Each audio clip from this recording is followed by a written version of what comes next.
Muy buenas noches, amigos que nos ven a través de la señal de Todos Menos Uno. Esto es Al César lo que es del César. Estamos iniciando en este día, martes 30 de junio, esta entrega de este programa de opinión y entrevista que busca generar la criticidad entre la población, más aún en los momentos difíciles que estamos viviendo, tanto por la pandemia del COVID-19, por la situación económica que está atravesando el país.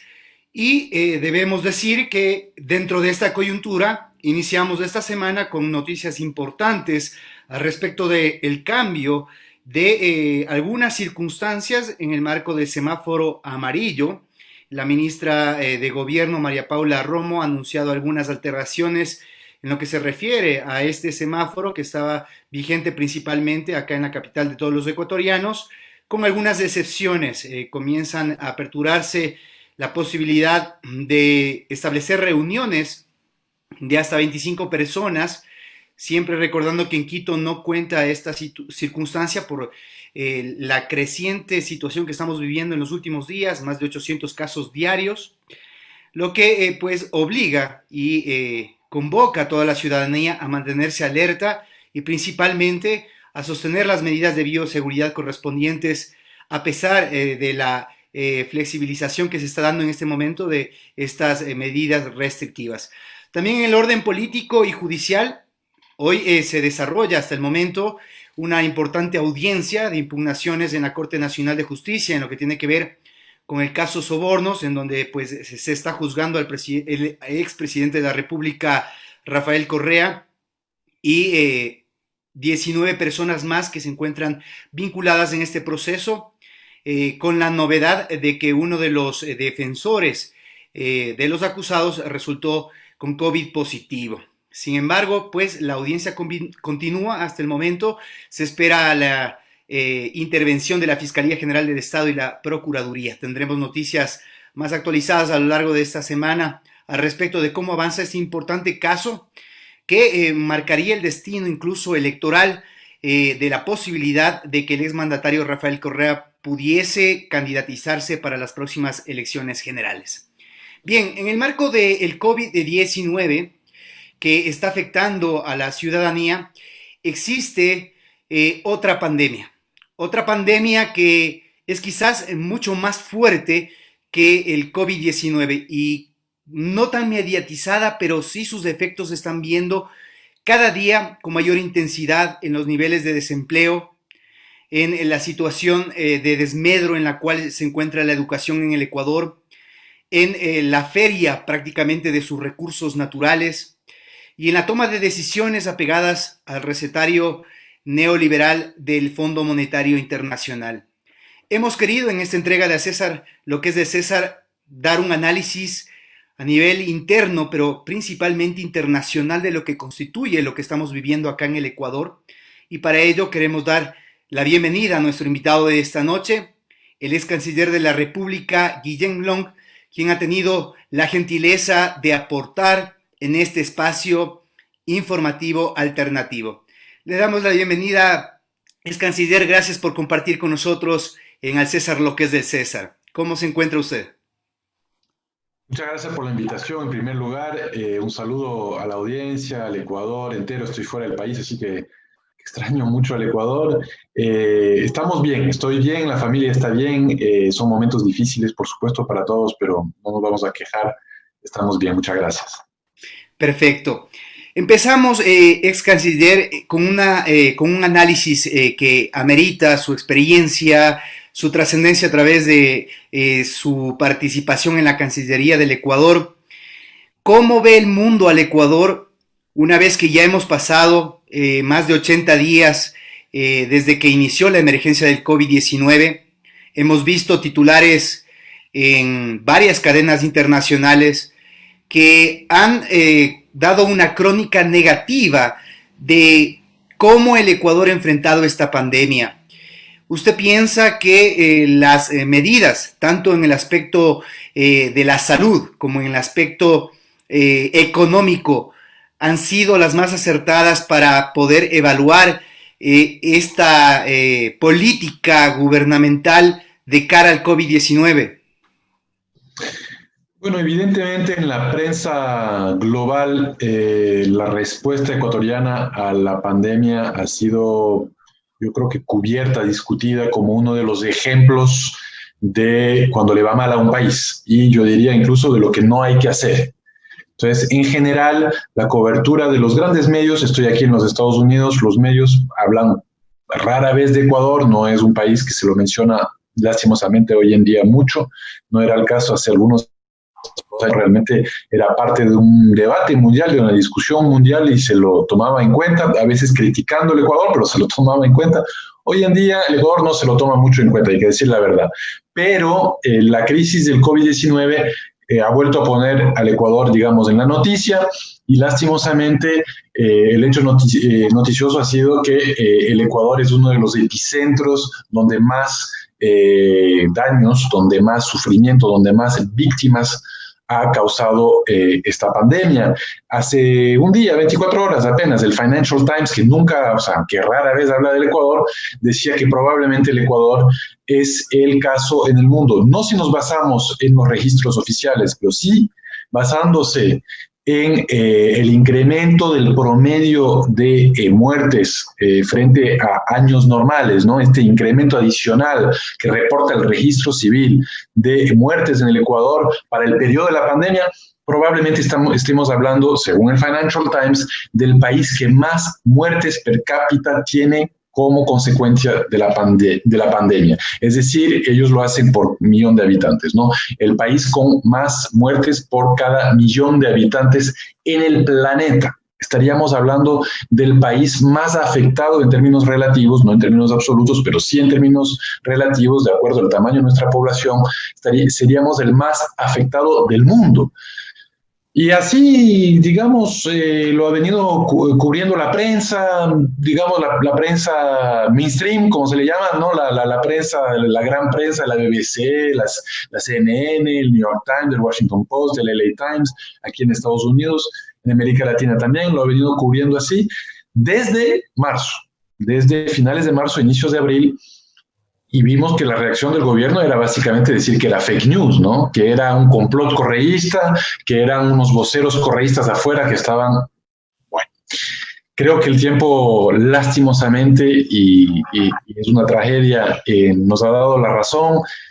Los medios de comunicación siguen tratando al Ecuador como uno de los epicentros, de los lugares más problemáticos en cuanto a la pandemia, y lo que narraba usted ahora, parece que el tema no termina para Ecuador, sino que todavía quedan mucho sufrimiento por delante, mucho reto por delante, porque sigue ahí latente, si bien con menor agresividad que hace un par de meses, pero sigue ahí latente un importante foco de contaminación por efecto del COVID-19, y sigue, digamos, ahora antes era más en Guayaquil, ahora es más en Quito, este problema que podría generar de nuevo un número importante de víctimas mortales en el Ecuador. Ahora, esto me lleva a esta reflexión que usted hace con respecto a una de las premisas que ha manejado el gobierno nacional con respecto a estas fake news o noticias falsas. Me trae a colación un tema de coyuntura del día de hoy. El canciller de la República, José Valencia, en su cuenta de Twitter, ha publicado que se suma a esta campaña de fake news. De alguna manera, al canciller le corresponde comenzar a tutear directamente con los medios de comunicación internacionales o a tapar el sol con un dedo cuando es evidente que algo se hizo mal para que tengamos estas cifras catastróficas y que la Cancillería tenga injerencia directa a través de su cuenta oficial, señalando o desmintiendo estas circunstancias. Sí, bueno, es una lástima, ¿no? De toda la acción pública, yo no quisiera ahí ser demasiado, yo creo que hay un problema,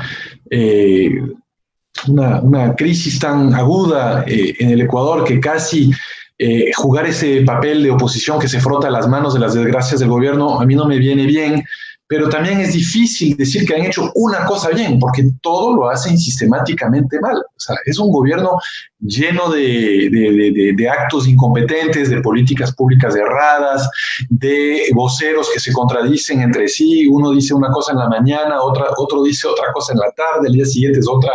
Ni siquiera en los números de contagiados, ni siquiera en el número de víctimas se ponen de acuerdo. Es lamentable. Creo que lo único cierto que nos va a quedar de esa crisis sanitaria, al menos, es la cifra del registro civil, que nos dice que desde marzo hay un exceso de más de 20,000 muertos en el Ecuador de lo que hay normalmente año tras año, ¿no? ¿Esto qué es? Es evidente que una abrumadora mayoría de este exceso de 20,000 muertos son víctimas fatales del virus, del coronavirus, del COVID-19. No necesariamente todos, ¿no? Eso dicen también los expertos en salud pública, porque al colapsar el sistema de salud, como ha colapsado el sistema de salud en diferentes momentos a lo largo de los 3 últimos meses, primero en Guayaquil, pero ahora vemos que también hay problemas en otras partes del país, incluyendo en la capital. Al colapsar el sistema de salud, hay personas que padecen de diferentes enfermedades, dolencias, que no necesariamente tienen la misma agilidad en poder tratarse, en poder acudir a servicios de salud. Entonces también se incrementa la mortandad de otras dolencias, de otras enfermedades. Eso sí es verdad. Entonces, no el 100% del incremento de estos más de 20,000 muertes que el Ecuador ha padecido desde finales de marzo es directamente atribuible al virus, a fallecimientos producto del coronavirus. Pero todos son directamente atribuibles a la crisis del COVID-19, la crisis sanitaria del COVID-19 que ha creado una suerte de, no me gusta la figura, pero de embudo en cuanto al no poder tratarse los ecuatorianos en el sistema de salud pública y privada, de hecho, ¿no? Entonces, la abrumadora mayoría, sin duda, víctimas fatales del COVID-19, cerca de 20,000 personas que han padecido de este virus, pero también un número desconocido de otras personas que no han podido tratarse por otras dolencias, otras enfermedades. Y es lamentable ver un gobierno que todavía recurre a este tipo de negacionismo, ¿no? Los gobiernos que recurren al negacionismo en América Latina, hay que recordarlo, son los gobiernos de Brasil, Jair Bolsonaro, los gobiernos de Janine Áñez y el gobierno de Lenín Moreno. Estamos hablando de unos gobiernos que incluso están digamos, manejando un discurso de la posverdad, ¿no? No están hablando en términos científicos, no están negando la realidad. Y esto es gravísimo, porque una de las cosas fundamentales de un gobierno en momento de crisis es tener mensajes claros, manejar datos certeros y hablarle la verdad a su pueblo. Muy bien, sin dejar de lado el tema del COVID, que es lo coyuntural, que es lo que más les preocupa a la ciudadanía, he querido invitarlo para poder hacer una perspectiva de qué es lo que está ocurriendo en el Ecuador, no solo a nivel interno, sino cómo se muestra hacia la comunidad internacional, que viene a ser una parte de un todo. En la medida en la que el Ecuador se muestre internacionalmente, se denotarán o se demostrarán las falencias internas que se están registrando actualmente en el país. Usted hablaba en su introducción de que ya no le toman mucho en cuenta al Ecuador.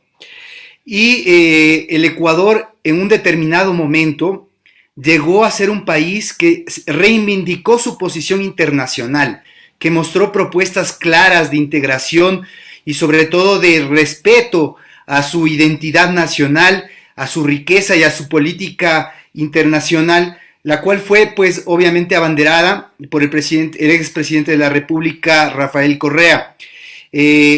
Comenzó con una muestra clara cuando hubo la intromisión de Colombia al Ecuador en el caso Angostura, en donde el presidente pues estrechó la mano con firmeza a Uribe, y más de un ecuatoriano seguramente se sintió identificado en ese momento porque se sentía un liderazgo que comenzaba a reproducirse internacionalmente.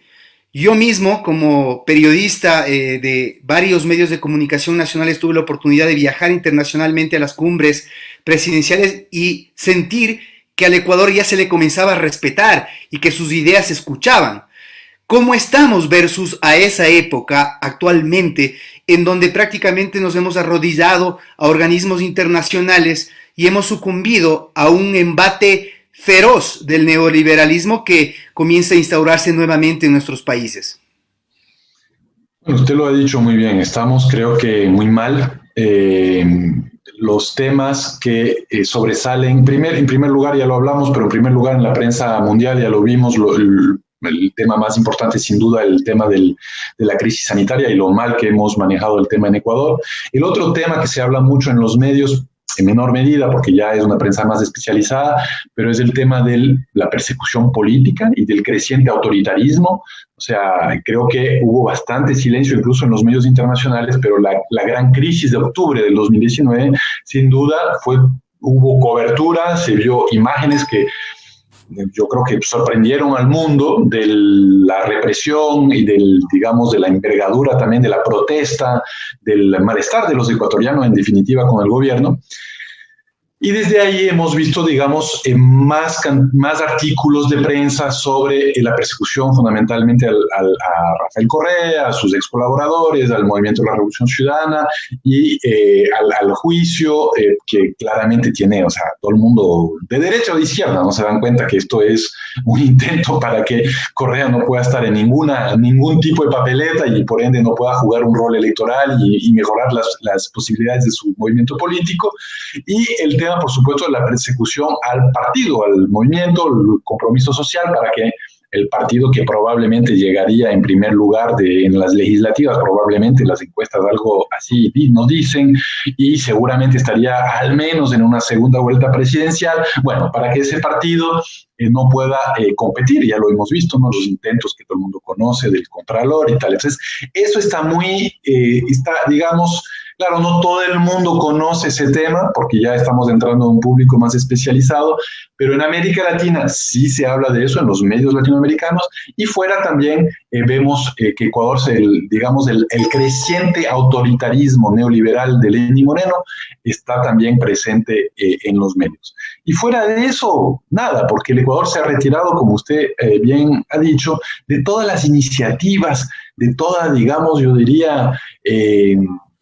sí, el Ecuador está siempre en una vanguardia de los países del sur global, digamos, haciendo demandas muy claras, participando de espacios de integración y de regionalismo latinoamericano, pero también a nivel multilateral en la OEA, en la ONU, en los demás espacios, siempre haciendo demandas firmes, fuertes y bien sustentadas. El Ecuador siempre tenía esta imagen. Yo fui embajador en la ONU brevemente en los primeros meses del gobierno de Lenín Moreno y el Ecuador tenía esa imagen de no ser solamente un país que hacía propuestas bastante radicales, sino que lo hacía de forma muy solventada, muy técnica, ¿no?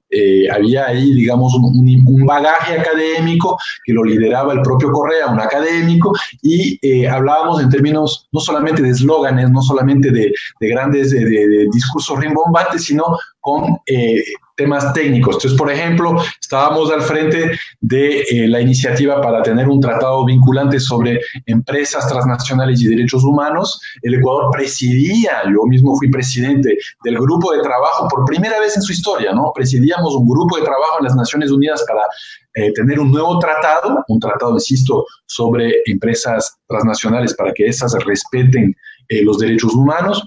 Hoy el Ecuador ha abandonado eso, ¿no? Fuimos presidentes durante 4 años de un grupo de trabajo en Naciones Unidas con todas las naciones del sistema nacional, 193 países ahí reunidos, Ecuador presidiendo esta discusión para un tratado, lo hemos abandonado.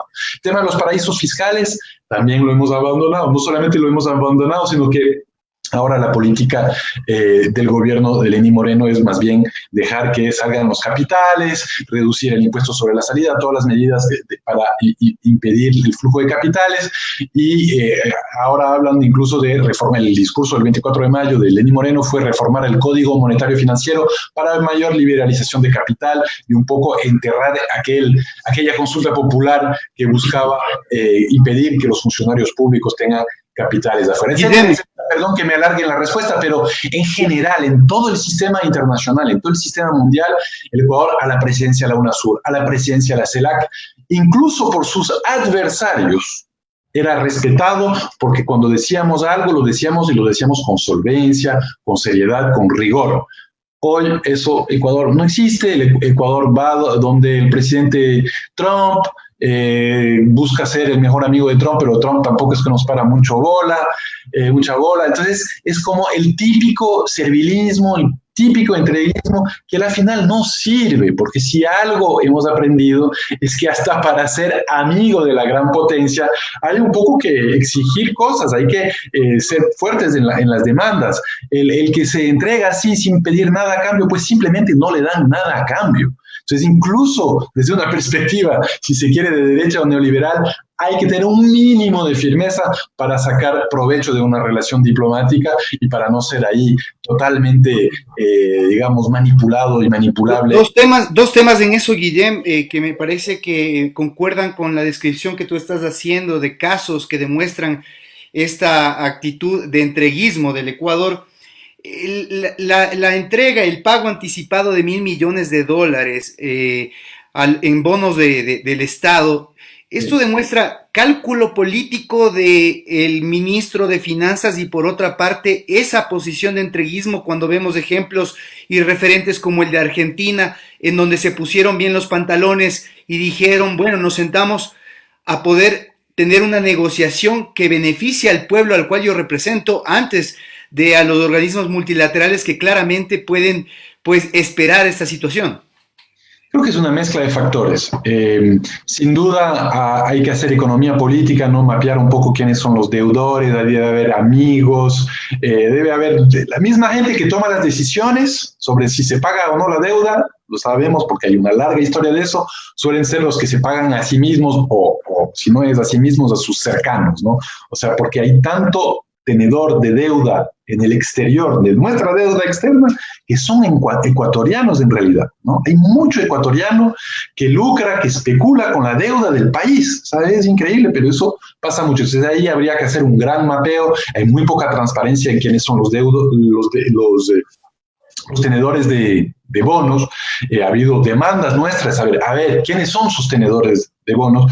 Pero no, el Ministerio de Finanzas no entrega información, o sea, opacidad absoluta. Eso por un lado, y puede jugar un rol.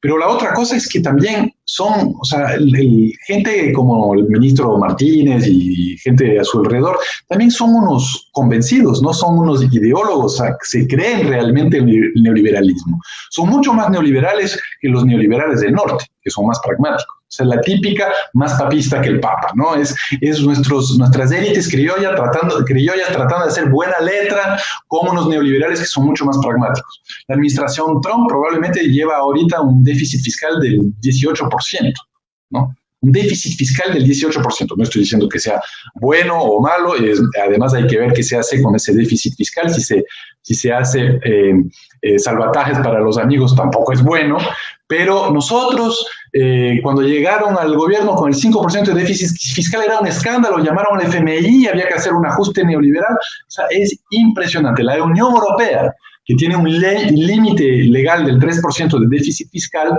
que nadie nunca ha respetado, pero ese era supuestamente el límite, ahora han dicho, bueno, con el COVID-19 no más límites en el déficit fiscal, porque hay que ayudar a la gente y luego veremos cómo resolvemos el problema de la deuda o del déficit, porque primero es salvar vidas. Pero no, nosotros a pagar la deuda, porque primero es pagar la deuda antes que salvar las vidas de nuestra gente, de nuestros compatriotas. Entonces, eso es un tema ideológico que hay que entender. Y tercero, hay que entender también que hay mucha incompetencia. Entonces, en el tema puntual que tú señalas de las garantías que fueron pagados de estos 1.000 millones, es pura incompetencia. Pusieron de garantías a unos bonos de un préstamo que tampoco era, digamos, un préstamo que iba a cambiar el futuro económico del Ecuador, pero pusieron en garantía unos bonos cuyo valor luego se cayó por el aumento del riesgo país, y esta garantía entonces perdió valor, y en el contrato estaba de que tenían que compensar a Goldman Sachs y a Credit Suisse, los bancos que prestaban, por la pérdida del valor de la garantía. Eso es una barbaridad, porque terminaron pagando más en garantía de lo que fue el préstamo. Entonces fue una pérdida. Ahí no por temas ideológicos, no por los amigos tenedores de bonos, sino por incompetencia, porque no vieron bien la letra final del contrato y acabaron dándole miles de millones de dólares, bueno, en este caso en garantías 1.000 millones de dólares a estos bancos. Muy bien, en el tema que también tiene que ver con una política que se estableció en la Constitución del 2008, en su artículo 422, que aclaraba específicamente el tema de los tratados bilaterales de inversión. Este gobierno nuevamente trata de buscar alguna argucia para poder reformar ese artículo y permitir estos tratados. Quisiera que usted a la audiencia, a nuestros internautas, le explique las implicaciones que tienen estos tratados. Correcto. Los tratados bilaterales de inversión fueron una gran moda en los 80, sobre todo en los 90, inicios de los 2000 también. Los países te decían, si no firmas ese tratado bilateral de inversión, nuestros inversores, nuestros inversionistas no van a ir a donde ti. Y la idea era que el tratado le permitía a los inversionistas no tener temas judiciales en el país donde invertían, sino irse a cortes internacionales, no cortes de arbitraje. Bueno, fue la gran estafa, porque si es que le subías el sueldo mínimo a la gente, eso no era violatorio del tratado bilateral de inversión, te llevaban a la corte de arbitraje. Si es que cambiabas la ley y protegías más al medio ambiente, tenías mayor marco regulatorio, eso también era un cambio de las reglas de juego, corte de arbitraje. Si es que decidías cambiar tu política petrolera, como lo hicimos nosotros, cambiando las regalías de un lado para el otro, que en vez de ellos pagarnos la regalía, nosotros pagarles la regalía y quedarnos con el margen, bueno, también violatorio del Tratado Bilateral de Inversión. Fue una gran fiesta en los tratados bilaterales de inversión, tanto es así que hace unos 10 años, pero incluso en algunos casos, en el caso de Sudáfrica, antes, casi hace unos 20 años, algunos países en vía de desarrollo del sur global dijeron, no, eso es una estafa, y empezaron a denunciar sus tratados bilaterales de inversión, decir, ya no queremos más de eso. Pero países no menores, Sudáfrica, India, Indonesia, Brasil nunca los quiso firmar. Varios países del sur en vía de desarrollo dijeron no. Luego, países europeos empezaron a decir, bueno, pero hay países que han sido sancionados en cortes de arbitraje por respetar el derecho comunitario, como se lo llama, el derecho de la Unión Europea. Entonces, países que respetaban las leyes de la Unión Europea, llevadas a cortes de arbitraje, a pagar millonadas de estas transnacionales por respetar la ley, porque el Tratado Bilateral de Inversión decía algo que iba más allá de la ley, incluso que trascendía o violaba la ley, en este caso europea. Entonces los europeos empezaron a decir, hay que tener cuidado, y en este momento hay todo un debate en la Unión Europea para dejar atrás los tratados bilaterales de inversión y ir a otro sistema. El presidente Trump, en la renegociación del acuerdo comercial con México y Canadá, ¿no? El famoso TEMEC, ya se da de baja lo que había en NAFTA, los tratados bilaterales de inversión. Entonces el mundo se ha dado cuenta que los tratados bilaterales de inversión son una estafa, pero como bien dices tú, en el Ecuador hay varias voces del gobierno, pero no solamente el gobierno, lo vimos en el mensaje de la Nación de Jaime Nebot, ¿no? Que también habló del hecho de que no fue muy claro en cuáles son las preguntas que él quiere plantearle a la ciudadanía en su famosa consulta popular, pero una de las preguntas es sobre tratados bilaterales de inversión. Y claramente el artículo 422 de nuestra Constitución prohíbe los tratados bilaterales de inversión. Entonces, durante todos los 10 años de Revolución Ciudadana, fuimos denunciando poco a poco los tratados bilaterales de inversión. A mí me tocó denunciar a 16 de los 24 que creo que habíamos firmado, y los denunciamos de forma muy correcta, diciéndole a los países, discúlpenme, pero en primer lugar no ha traído inversión, porque eso es otro gran engaño de los tratados bilaterales de inversión. Si te atraen inversión, bueno, puedes decir, bueno, me cuesta en las cortes de arbitraje, pero al final me trajeron inversión. No han traído inversión. Si es que uno mira el historial de la inversión en el Ecuador y en el mundo entero algo parecido ha sucedido, no hay un incremento fruto de la firma de los tratados bilaterales de inversión, porque la inversión va a los países donde hay seguridad jurídica, buena institucionalidad, crecimiento económico, proyecto de país, más altos niveles de educación, una economía diversificada. Todas estas cosas son las cosas que atraen la inversión. La zona del mundo que más inversión recibe se llama Unión Europea. Es la zona del mundo que más recibe inversión de fuera de la Unión, ¿ya? Y sin embargo, es la zona del mundo con mayor cantidad de derechos laborales, mayor cantidad de regulación ambiental, es decir, es la zona que más regulada, donde más impuestos hay, ¿no? Y sin embargo recibe inversión. Entonces, la falacia de que mientras más nos abramos, mientras más nos arrodillemos, mientras más tratados bilaterales de inversión firmemos, mejor nos va a ir en cuanto a atraer inversionistas, no es verdad. La inversión viene cuando tienes un proyecto de país, cuando tienes una economía diversificada, cuando tienes una economía en crecimiento. Ahí te llega la inversión. Entonces, bueno, simplemente concluir diciendo que el 422 de la Constitución lo prohíbe. Están tratando de hacer una interpretación mañosa del 422 en la Corte Constitucional, y vemos ahora que no es solamente el gobierno, sino que parece que el propio Jaime Nebot está con estas ínfulas, ¿no? De nuevo, nuestras élites criollas más neoliberales que aquellos que ellos buscan emular, que buscan copiar. Si los propios Estados Unidos se han dado cuenta que hay un problema con los tratados bilaterales de inversión, los europeos se dan cuenta que hay un problema con los tratados bilaterales. Y acá son tan ortodoxos en ese sentido. Bien, lo que estamos haciendo en este momento, porque obviamente la ciudadanía que nos está viendo a través de Todos Menos Uno se estará preguntando, bueno, ¿por qué están hablando de esto cuando estamos nosotros sufriendo el COVID-19? Es precisamente por eso, porque este es el mundo real. Es lo que está sucediendo mientras la gente está preocupada y está confinada y está buscando sobrevivir. Las políticas internacionales y las estrategias de neoliberalismo se aplican precisamente a través de estas herramientas que estamos analizando en este momento con el ex canciller Guillem Long. Quisiera ir aterrizando el tema ya en el ámbito internacional, y Guillem, la OEA ha tenido un papel importantísimo en la desestabilización de las democracias en América Latina. Usted ha sido muy crítico en muchas oportunidades con el papel que ha desempeñado Almagro al frente de la OEA, y como ejemplo citaba y analizaba la situación que vivió Bolivia hace pocos meses, en donde pues se denunció el fraude supuestamente y se destituyó al presidente Evo Morales luego de un proceso de elecciones. ¿Por qué traigo a colación este tema? Porque quizás no esté muy alejado de lo que puede suceder en el Ecuador. El escenario boliviano, esa intervención expresa de la OEA en ese sentido, ¿puede replicarse acá en el Ecuador? Simplemente quisiera rebotar sobre lo que dijiste del vínculo entre el COVID-19 y lo que estamos hablando. Hay mucho vínculo, mucho vínculo. ¿Por qué? Porque se están aprovechando de la pandemia para hacer reformas estructurales neoliberales. El Ecuador es un gran ejemplo de aquello, no es el único. Hay otros países que lo están haciendo. Brasil es otro ejemplo. Hay varios países que lo están haciendo. Pero Ecuador es un gran ejemplo. Si uno mira las leyes que fueron aprobadas en la Asamblea sobre pretexto de luchar contra el COVID-19, son leyes que muy poco tienen que ver con el COVID-19.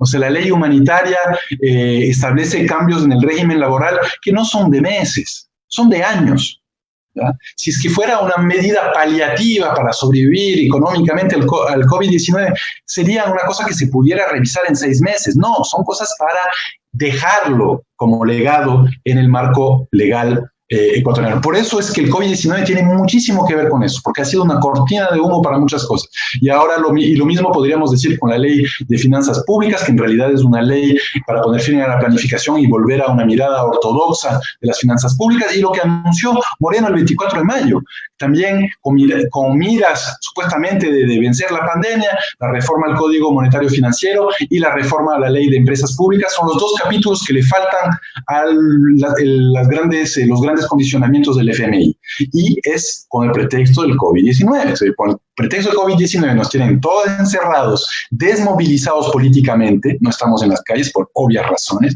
y aprovechan para pasar leyes que confunden a la ciudadanía, pero que en realidad buscan acelerar la transición hacia el neoliberalismo. Simplemente quería acotar eso. Ahora, sobre la OEA, sí, yo trabajo aquí en un centro de estudios que analizan varios temas políticos y económicos con mucho énfasis en América Latina, y además he sido yo observador electoral de la OEA. Es importante decirlo, yo participé de varias misiones de observación electoral de la OEA, incluyendo fui jefe de observación de una misión de observación electoral de la OEA en Bolivia. Entonces conozco muy bien la OEA desde parte electoral de la OEA. Además, como canciller también recibía misiones de observación electoral. Entonces, que conozco bien el tema electoral en la OEA y conozco el sistema electoral en Bolivia. Y bueno, el centro de estudios donde trabajo tiene varios expertos, tiene varios también matemáticos, estadísticos. Y el día de las elecciones en Bolivia, el año pasado, el 20 de octubre, empezamos el día en realidad siguiente, el 21 de octubre, cuando la OEA emite su primer boletín de prensa, cosa altamente irregular. La OEA no emite boletines de prensa, la OEA hace un informe preliminar el día anterior a su retirada del país, cuando ya han culminado las elecciones, y luego de algunos meses presenta un informe final ante el Consejo Permanente en la OEA en Washington. Pero un boletín de prensa así, primero sospechoso. Presentaron el 21 de octubre, el día después de las elecciones, un boletín de prensa en donde decía que había un cambio de tendencia que no se podía explicar, un cambio de tendencia drástico que no se podía explicar en el último 15% del conteo de los votos, ¿no? Dijeron eso y dijeron que era preferible una segunda vuelta electoral, cuando, de acuerdo a los resultados oficiales que se materializaron el 25 de octubre, Evo Morales había ganado en primera vuelta. En Bolivia es muy parecido a lo que acontece en el Ecuador, se puede ganar o con el 50+1 o con el 40, con 10 de diferencia con el siguiente candidato. Entonces, Evo Morales tenía 47,01, Carlos Mesa 36,51, había más de 10,5 puntos de diferencia que le daba un triunfo al Evo Morales. La OEA empezó a generar entonces una narrativa, un relato de fraude. Eso fue radicalizando a la oposición, generó protestas, generó que los medios también a nivel internacional empiecen a decir que hubo fraude, obligó al gobierno boliviano a pedir una auditoría de la misma OEA. La OEA vuelve a Bolivia y hace una auditoría que también es un desastre, lo podemos conversar, y llegan a la conclusión de que es fraude y que definitivamente, y el día que llegan a esa conclusión, la auditoría, las Fuerzas Armadas bolivianas le piden la renuncia a Evo Morales, y Evo Morales logra salir del país, pero con las justas, porque casi lo mata. Creo que lo estoy diciendo en términos crudos, pero creo que se lo puede decir hoy así. Logró salirse de los países, le negaron el sobrevuelo para que no pueda salir, incluyendo el Ecuador. Le negó el sobrevuelo al avión que llevaba a Morales a México, porque México le había dado el asilo, para que lo puedan tener en Bolivia, encarcelar, qué sé yo, matar probablemente. Entonces, la OEA ahí jugó un papel muy grave, y nosotros, como centro de estudio, nos metimos a la parte exclusivamente técnica. Quisimos realmente ver, matemáticamente, estadísticamente, si había un cambio de tendencia, como decía la OEA, si había razones para sospechar de un fraude. Y desde el día 22 de octubre, el día siguiente al comunicado de prensa de la OEA, logramos demostrar, luego publicamos varios informes, el último informe tiene más de 100 páginas, logramos demostrar de que la OEA había mentido, que el crecimiento de Morales en el último 15%, primero se ha dado en todas las últimas elecciones, es algo que elecciones que la OEA ha observado sin decir absolutamente nada. Ujú. ¿Por qué? Porque el voto rural, el voto a favor de Morales, el voto de las zonas más pobres, más rurales, más periféricas, incluso en algunas ciudades, de los barrios más periféricas, tiende a ingresar, a ser reportado a las autoridades electorales más tarde. Entonces ingresa más tarde. Entonces tú ves siempre que el voto de Morales se incrementa hacia el final porque son los votos de las zonas más alejadas, más rurales, más pobres, más indígenas también del país. Ujú. Y eso siempre ha pasado. Y logramos demostrar de que si es que se hacía, si nos hacíamos como que no sabíamos qué había pasado en el último 15%, ¿no? Eso es un ejercicio matemático, lo voy a explicar muy brevemente, pero como que no sabemos qué ha pasado en el último 15%, miramos los resultados con el 85% y solamente viendo qué ha ingresado de los diferentes recintos electorales, podemos hacer una proyección. Si te ha ingresado el 3% de los votos y tú dices, bueno, el 3% de los votos de este recinto que me ha ingresado, si subo eso, lo multiplico hasta que me llega al 100%, ¿qué me da en términos de resultados electorales finales? Y nosotros, como centro de estudio, logramos demostrar que claramente la OEA pudo haber visto que con el 85% y con lo que faltaba contar, iba Morales a pasar el umbral de los 10 puntos que necesitaba para ganar en primera vuelta.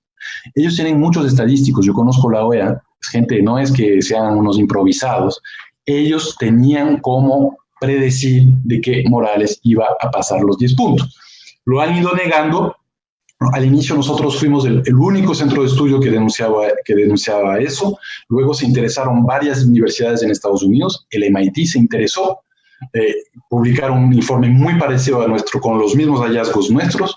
Luego nosotros insistimos tanto con tantos medios, ¿no? Les decíamos, bueno, pero lo que ustedes informaron, el Washington Post, el New York Times, el LA Times, o sea, les decíamos el Boston Globe, les decíamos lo que ustedes informaron, que había fraude, no es verdad. Y si no nos creen a nosotros, hagan un estudio con una universidad, la que ustedes quieran, con los estadísticos y matemáticos de la universidad, que ellos les digan si la estadística de la OEA estuvo bien. Finalmente, el New York Times pidió un informe a la Universidad de Pensilvania y a la Universidad de Tulane, y el informe básicamente destruye el análisis estadístico de la OEA y demuestra que no hay evidencia alguna para Ahora, el fraude, Guillem, el fraude del fraude, esta práctica de la OEA, ¿en qué medida podría aplicarse al Ecuador? O sea, yo creo, el Grupo de Puebla del cual soy miembro, acaba de publicar una declaración en la que rechaza el rol de la OEA hasta que no se pueda hacer una verdadera auditoría, hacer una verdadera investigación dentro de la OEA de lo que ha sucedido en el caso de Bolivia. No es la primera vez que hacen ese chiste. Lo hicieron en Haití en el 2010-2011. Pasó muy desapercibido porque Haití pasa lastimosamente, generalmente muy desapercibido en los medios y porque no había, digamos, bueno, Bolivia es un contexto más politizado, todo el mundo conoce a Evo Morales, el MAS, hay una izquierda más cohesionada en América Latina, en fin. Pero lo hicieron en Haití. Acá lo volvieron a hacer. En algunos casos no lo hacen. No estoy diciendo que cada vez que la OEA ha observado una elección, yo las elecciones donde yo he sido observador de la OEA, han hecho un trabajo bastante técnico, pero en este caso hubo mano política. Y no se puede ser pulcro o técnico a veces, casi siempre, no. Un observador electoral tiene que ser intachable, no puede politizar cuando le da la gana. Entonces, evidentemente ahí hubo algo pasó, no sé si Estados Unidos, Almagro, pero gente que yo consideraba, gente que yo incluso estimaba, gente que yo consideraba actores técnicos, no hicieron un trabajo técnico, hicieron un trabajo político. Por ende, la OEA, desde ese momento, hasta que se esclarezca realmente lo que ha pasado, hasta que hagamos una auditoría interna de la OEA, hasta que los países miembros de la OEA digan, bueno, a ver, hay todos estos estudios académicos que no son estudios académicos de partidos del socialismo del siglo XXI, son estudios académicos de universidades prestigiosas estadounidenses que dicen que ustedes son unos mentirosos y que toda la estadística de ustedes está mal.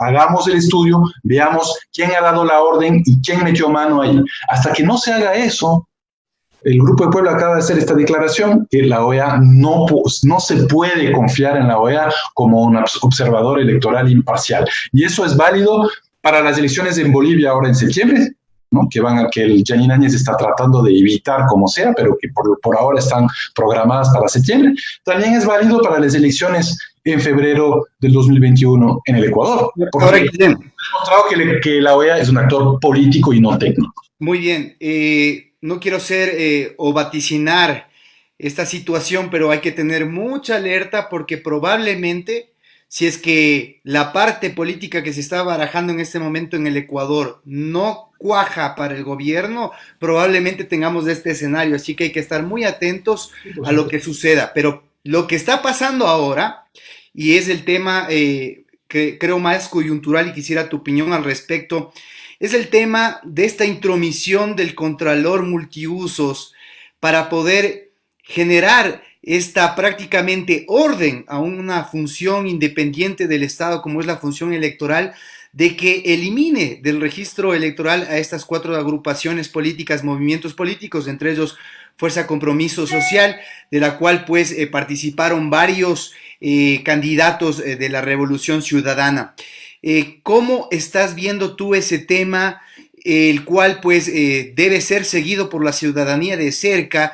Y no nos podemos descuidar por la dimensión y lo que implicaría sacar de la contienda electoral a movimientos políticos que pues cumplieron con sus requisitos en determinado momento y que ahora, atribuyéndose funciones que no le competen, la Contraloría está convirtiéndose en un brazo, en una herramienta política para descartar a los contendientes que tienen mayores probabilidades en las encuestas. Yo creo que cuando contaremos, no sé, este momento de la historia ecuatoriana, a nuestros nietos no podrán creer lo que estamos pasando. O sea, a veces hay que tomar un poco de distancia y decirse, pero que es increíble, ¿no?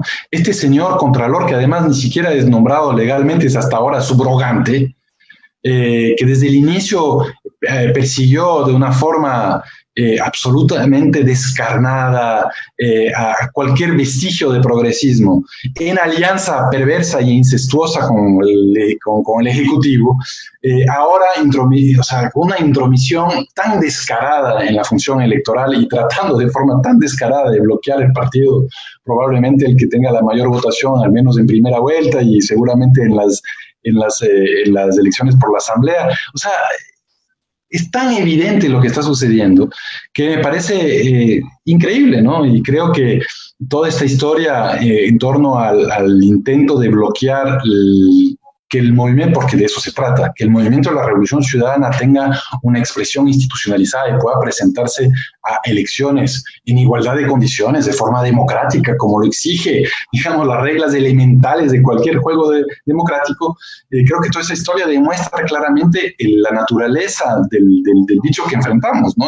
Es realmente un régimen autoritario que se escuda detrás de ni siquiera de formas, o sea, ni siquiera creo que se escuda ya, pero o sea, que finge ser un orden democrático, pero claramente no lo es.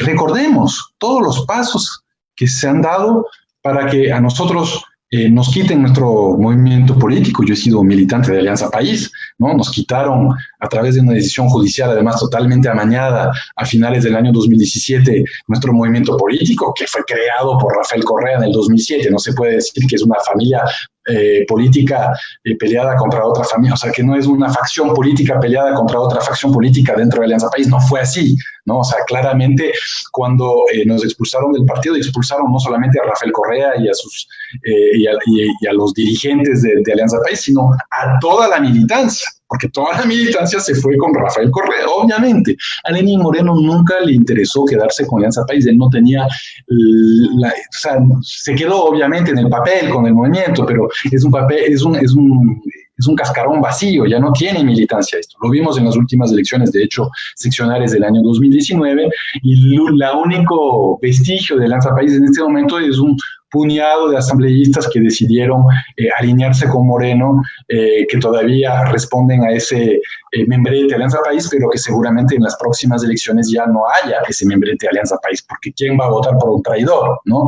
Entonces, primero eso, que nos expulsaron o nos expropiaron, si prefieres, nuestro movimiento político. Luego quisimos crear uno nuevo, ahí no voy a entrar en todos los detalles, pero hubo varios intentos de crearlo. Nos llegaron a decir que no, porque estábamos usando los mismos símbolos y las mismas referencias y las mismas palabras que otro movimiento, claro, el que nos habían expropiado, hablando de la Revolución Ciudadana, hablando de la Revolución Liberal de Eloy Alfaro, en fin, increíble, cualquier pretexto, una cosa o sea, insisto, cuando lo narremos eso con nuestros nietos no lo van a creer. Y finalmente llegamos a un acuerdo con un partido, un movimiento político ya preexistente. Tuvieron la generosidad y la madurez, creo, de llegar a un acuerdo con nosotros, y ahora se está tratando de proscribir a la mayor fuerza política del Ecuador, no a la única, no estoy diciendo eso, pero sí a la mayor fuerza política del Ecuador, buscando generar dudas sobre el proceso de creación del movimiento antes de que nosotros lleguemos a un acuerdo con ese movimiento por la recolección de firmas, cuando ya este movimiento concurrió en varios procesos electorales cumpliendo con los mínimos que establece el Código de la Democracia, tanto en las elecciones presidenciales de 2017 cuanto en las elecciones seccionales del 2019. Es decir, es una cosa increíble, y hay que reconocer que el CNE, donde no hay correístas para nada, ha tenido...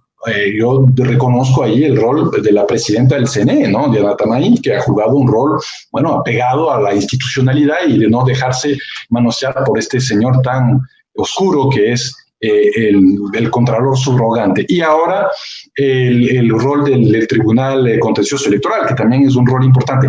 Parece que también esto marca, yo diría, una nueva fase política, un nuevo momento político en el Ecuador, que es un momento preelectoral, que incluso las élites se están empezando a dividir, ¿no? Lo vemos, como siempre, entre Nebot y Lazo, que no se quieren para nada, y entre, creo, el Partido Social Cristiano, que no se quieren para nada, pero también lo vemos, digamos, entre algunas personas que están empezando a decir, bueno, pero este gobierno ha sido un desastre, el COVID-19 es un desastre, la economía es un desastre, y seguramente algunas élites también estarán pensando, bueno, pero Correa no lo queremos, pero nos iba bastante mejor. Claro, ¿cómo no les iba a ir bastante mejor si la economía estaba creciendo, si el pueblo estaba consumiendo, comprando, ¿no? Eso dinamiza también la producción y beneficia también a las élites. Y seguramente hay, sin entrar en demasiados detalles, un proceso de fragmentación de las élites, todos tratando también de tener sus propias ganancias en aras de las elecciones que se avecinan, dividiéndose porque les toca competir entre ellos, y eso definitivamente puede también beneficiarnos a nosotros. Ojalá así sea, para beneficio de nuestro pueblo, que ha padecido demasiado sufrimiento en estos 3 años que han sido los años más nefastos de la historia contemporánea del Ecuador. Yo soy historiador, no lo digo a la ligera, no lo digo como politiquería. Yo creo que estos 3 años han sido unos años traumáticos para el Ecuador, de pérdida de autoestima, de dignidad, de pérdida de relevancia a nivel nacional, pero también en el mundo, de gran sufrimiento social, económico, y ahora, por supuesto, con la pandemia, de sufrimiento por la crisis. Ahora, Guillem, hemos estado haciendo una radiografía de esto que corresponde a una estrategia del embate neoliberalista a nivel de todos nuestros países y del mundo, esa voracidad del capitalismo que se abre paso nuevamente en nuestras democracias. Y una de esas estrategias precisamente ha sido la judicialización de la política. Lo hemos visto claramente con el tema de Lula, de Dilma Rousseff, el caso de Cristina Fernández. Y acá en el Ecuador no ha escapado a esta lógica.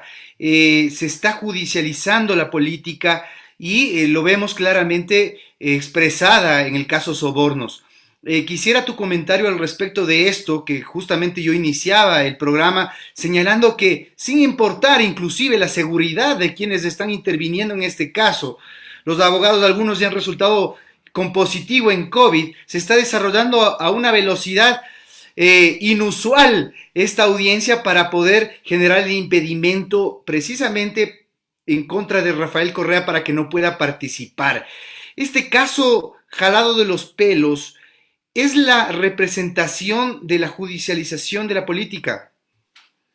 Yo creo que sí, que es uno de los mejores ejemplos, si no el mejor ejemplo, porque por supuesto es en contra de Rafael Correa, ¿no? Entonces, que es altamente emblemático por lo que representa él y por la amenaza, entre comillas, que representa para este statu quo, este nuevo régimen aún en transición, pero este nuevo régimen que están tratando de imponer, este régimen neoliberal que están tratando de imponer por sobre estos 10 años de Revolución Ciudadana y por sobre la Constitución de Montecristi, porque incluso ahora están tan envalentonados que ahora incluso se quitan la máscara, ¿no?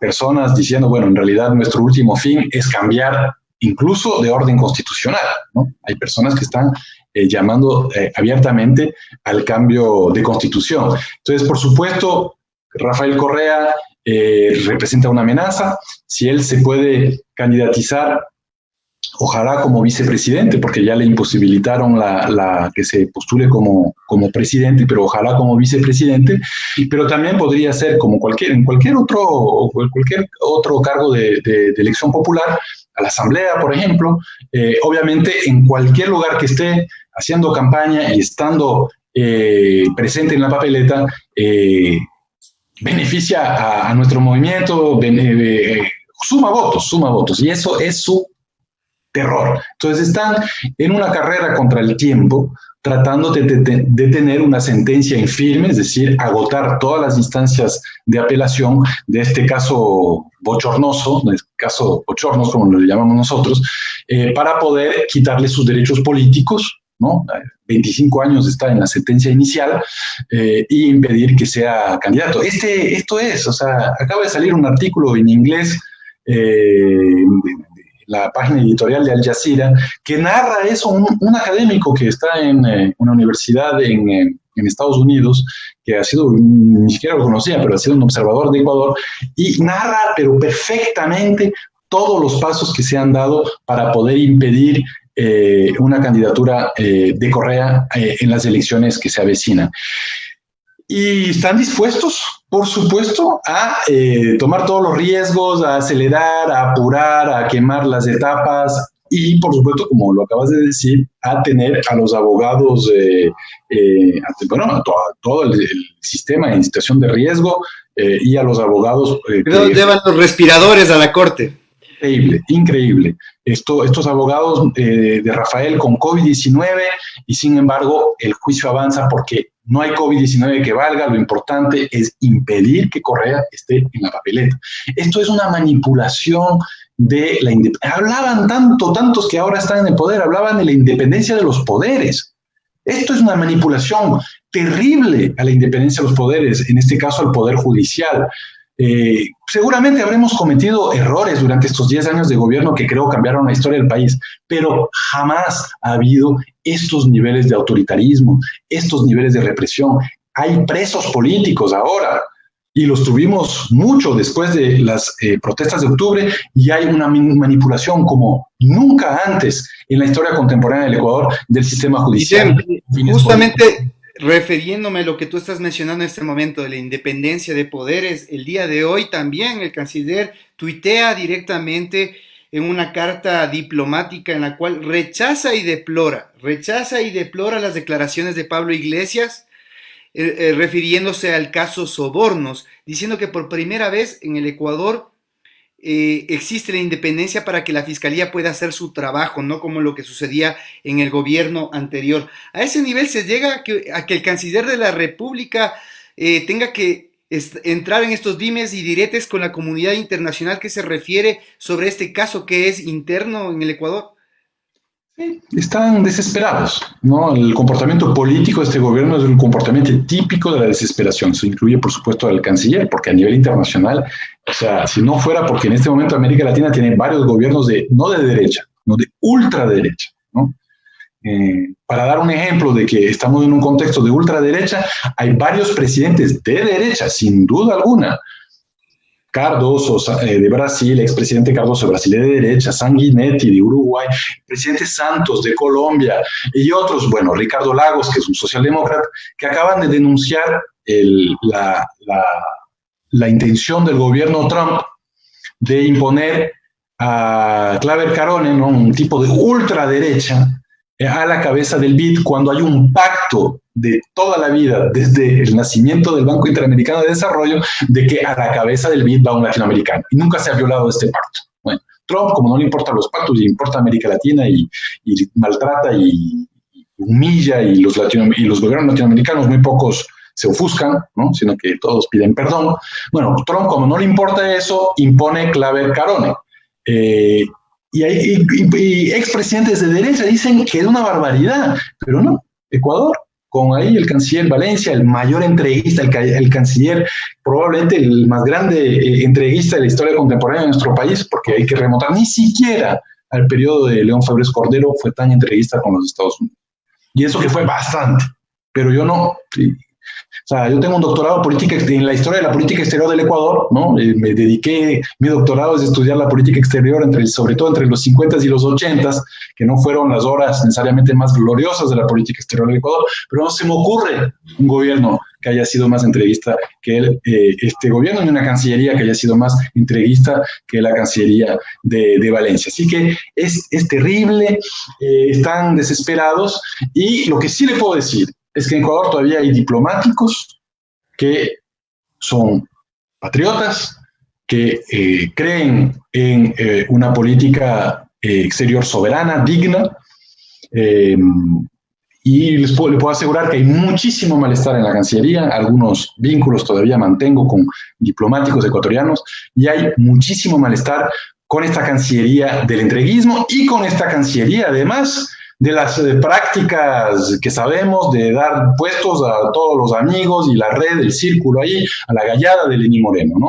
Porque siempre ha habido puestos políticos, no lo vamos a negar, siempre los ha habido, pero hay que definir qué es un puesto político. Y un puesto político es alguien que tenga un mínimo de méritos, que no necesariamente es un diplomático de carrera. Yo fui embajador político, pero había sido canciller, tengo un PhD en política exterior del Ecuador, algo sé de eso. Pero no es lo mismo un embajador político, yo no fui embajador de carrera, un embajador político como yo, que el primo, el cuñado, el amigo, el pana, el que te prestó dinero en la campaña, pues. Entonces, hay muchos diplomáticos que están muy avergonzados con lo que está sucediendo. Por supuesto, el rol del diplomático es servir al gobierno que sea, ¿no? Los diplomáticos tienen que jugar con ese rol, pero incluso así, ha habido diplomáticos como Fernando Yepes, que fue mi vicecanciller, que fue embajador, que ha sido embajador en la Unión Europea, que ha sido embajador en Chile, en Argentina, que ha sido, bueno, un diplomático de larga trayectoria, de 40 años, que decidió renunciar a la carrera, siendo embajador de carrera, antes que participar de esta política exterior de este gobierno tan entreguista y tan entregado también a los amiguismos del señor Moreno y su señor. Así es, se me quedan varios temas pendientes, Guillem. Ha sido muy entretenida la conversación contigo. Por Perdón decir, que me haya extendido en las respuestas, pero el tema que tú mencionabas de la asignación antitécnica de embajadores, ahí está el señor Roldán en España. No sabemos cuáles méritos ha adquirido el caballero para estar en la embajada de España. Tenemos el tema de la nefasta política en la cuestión de la movilidad humana, en la cuestión de las migraciones en Venezuela, que se nos queda pendientes, pero no es que sean menos importantes esos temas, pero sí quería una última reflexión contigo sobre algo que está esperando todo el país, y es cuál será la posición de la Revolución Ciudadana de cara a la configuración de los cuadros para las elecciones. Tú fuiste militante en Alianza País, eres un ideólogo, eres una persona que refrescó al movimiento Alianza País en muchos momentos, y me gustaría mucho conocer tu opinión al respecto de lo que se pregunta a la ciudadanía.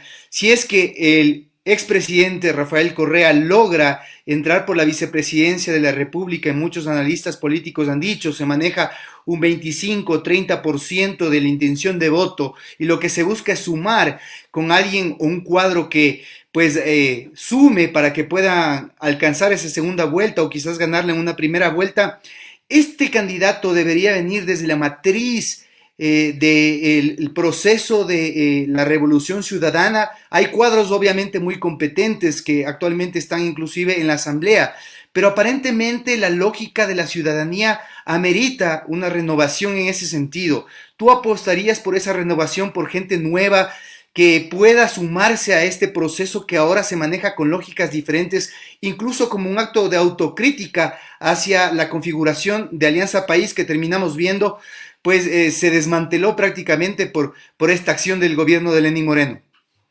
A ver, son sin duda, primero, excelentes preguntas. No voy a tener las respuestas a todas, pero van a ser decisiones difíciles para el movimiento. Primero porque hay muchas cosas desconocidas todavía. Han jugado muy bien en contra de nosotros. Han tratado realmente de ponernos en la peor de las situaciones. Un poco como lo que sucedió en Brasil, cuando no se sabía hasta el último momento si es que Lula iba a poder ser candidato, porque no había claridad sobre las decisiones en aquel momento del Poder Judicial. Entonces, claro, hasta el último jugaron con Lula y al último tuvieron que decir, bueno, definitivamente le impidieron ser candidato, va a Haddad. ¿Ya? Y eso, claro, le restó fuerza a Haddad y resta fuerza en el caso nuestro a alguien, a un binomio en donde no esté Correa, por ejemplo. Sabemos que Correa no podría ser en la presidencia, pero sí en la vicepresidencia. Entonces, dejan muchas incógnitas, porque si es que no sabes si es que Correa va a estar en la vicepresidencia, obviamente cambia la naturaleza del binomio, porque preferible hombre-mujer, costa-sierra. Entonces eso va complejizando todo eso y nos demora más las decisiones. En este momento esto va a ser una discusión muy profunda, sin duda. Hay que buscar un binomio que abra, por supuesto, ¿no? Que busque ir más allá de este porcentaje. Habrá que ver realmente cuál es el porcentaje de voto duro de la Revolución Ciudadana, pero claramente yo estoy de acuerdo de que hay una lógica de cómo se lo llame. Algunos llaman un frente más amplio, otros, bueno, una coalición. Bueno, hay diferentes, ahí todo eso tenemos que discutir. Pero claramente el ejemplo argentino es un buen ejemplo. Ahí hubo incluso reconciliaciones y cosas así para que puedan ganar. Y lo importante era ganar, porque dejar a Macri ahí con el hambre que estaba creciendo de forma abismal, la pobreza que estaba creciendo de forma terrible en Argentina, no se podía, no era una opción.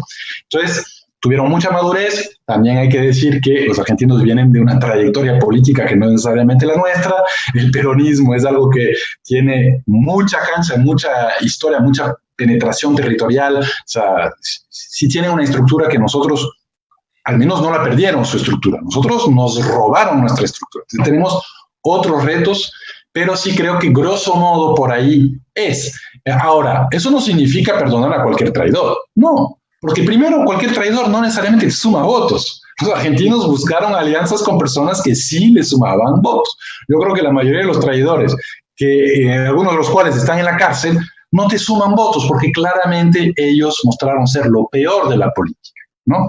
Entonces hay que ver bien con quién te suma, con quién de pronto hubo malentendido o se puede reconstruir un nuevo proyecto de país y buscar un binomio en ese sentido. En este momento todos estamos teniendo mucha cautela, creo que es importante tenerla, un poco un mensaje también a la militancia, de no lanzar candidatos así, porque eso genera en todos los movimientos y todos los partidos políticos, en toda la historia de la humanidad, genera celos, rivalidades y todo eso, y más bien hay que pensar muy bien de forma estratégica hacia adentro, cuál es nuestra estrategia electoral, cuál es nuestra propuesta para el país, que por supuesto seguimos teniendo fundamentalmente la misma, pero que es una propuesta justa, equitativa, soberana, democrática, pero hay que trabajarla de forma muy fina, porque los retos que enfrentamos ahora no son los retos que enfrentamos en el 2017, son retos totalmente diferentes, con un país hecho pedazos, con una crisis sanitaria que no va a terminar tan pronto y con una economía en ascuas, con una desinstitucionalización completa de absolutamente todo. Entonces, ahí hay que ponernos más bien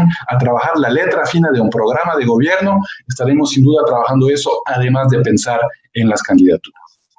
Muy bien, Guillem, nos habías dado una hora para esta entrevista, hemos ya casi superado la hora y media. Imagino que los elementos y los temas fueron los que necesitaba la ciudadanía, que eso es lo que buscamos a través de estos espacios.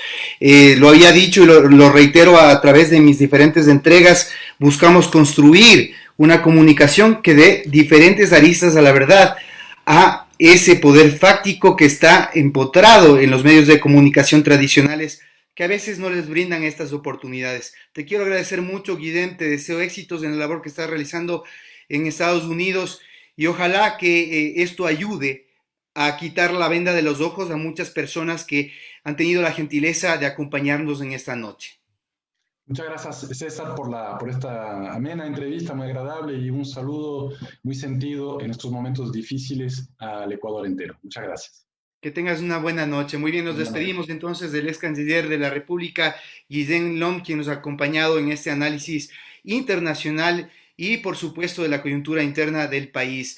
Les agradezco mucho, hemos tenido una gran acogida pues en esta noche, en esta interesante entrevista y les quiero comprometer para reencontrarnos el próximo día jueves a las 19 horas con 45 minutos.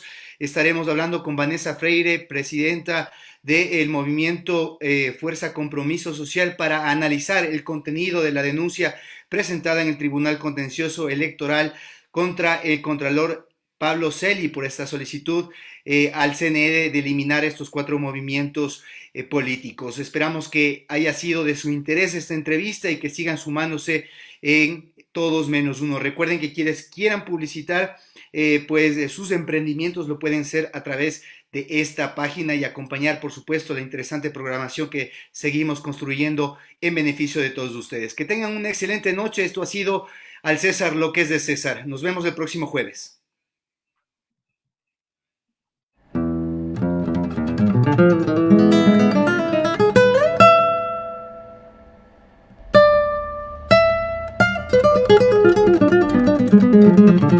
you.